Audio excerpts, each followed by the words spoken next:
정 실장입니다. 민법상 이혼 사유 중에 기타 혼인을 계속하기 어려운 중대한 사유, 이게 굉장히 애매하죠. 과연 어디까지가 혼인을 계속하기 어려운 중대 사유인지, 이에 대해서 궁금증을 남겨주신 분들이 있어서 몇 가지 답변하는 시간을 갖도록 하겠습니다. 먼저 혼인을 계속하기 어려운 중대한 사유에 상대방의 귀책 사유가 필요한가요? 라는 것이 있는데요. 반드시 그렇지만은 않습니다. 물론 상대방의 귀책 사유가 명백하다면 이혼 사유가 인정될 가능성이 높지만, 그렇지 않은 경우에도 혼인을 계속하기 어려운 중대한 사유가 있다면, 예를 들면 아내가 정신병이 극심해져서 이걸 남편에게 계속해서 간호하고 케어하라 라고 하는 게 너무나 가혹하다 라고 인정된 경우, 상대방에게 귀책 사유가 없어도 이혼이 성립할 수 있습니다. 그리고 두 번째, 과도한 신앙생활도 이혼 사유가 되나요? 라고 했는데, 신앙생활 자체 또는 어떤 종교를 권유한다, 이런 것만으로는 이혼 사유가 되지 않습니다. 그러나 신앙생활이 과도해서 가정을 소홀히 한다 라고 하여서 가정이 파탄에 이르게 됐다라고 한다면 그때는 이혼 사유가 될 수가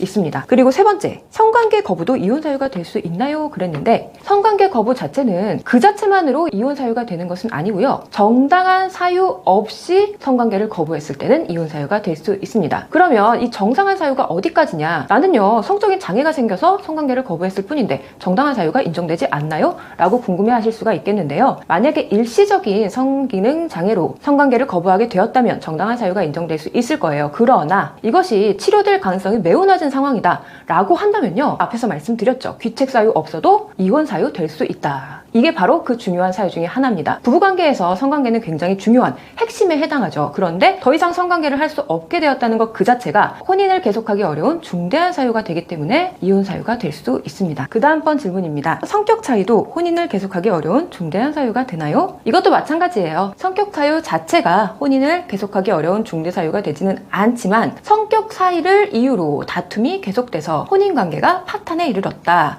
라고 인정된다면 그때는 이혼 사유가 될 수 있습니다. 그 다음에 임신불능도 이혼 사유가 되나요? 라고 했는데요. 성기능 장애와 다르게 임신불능은 이혼 사유가 되지 않습니다. 아내를 축출하거나 이런 것들을 막기 위한 그런 판단이다 라고 해석이 됩니다. 그래서 임신불능 자체는 이혼 사유가 되지 않고요. 심지어 종갓집 며느리가 임신을 못했다 라고 했을 때도 그것은 이혼 사유가 되지 않고, 임신을 못한다며 구박한 남편 쪽에 오히려 귀책 사유가 훨씬 더 크다 라고 나온 판례가 있습니다. 마지막으로, 이혼에 대한 합의를 하였다거나 재산 분할을 하였다면 혼인을 계속하기 어려운 중대한 사유가 되나요?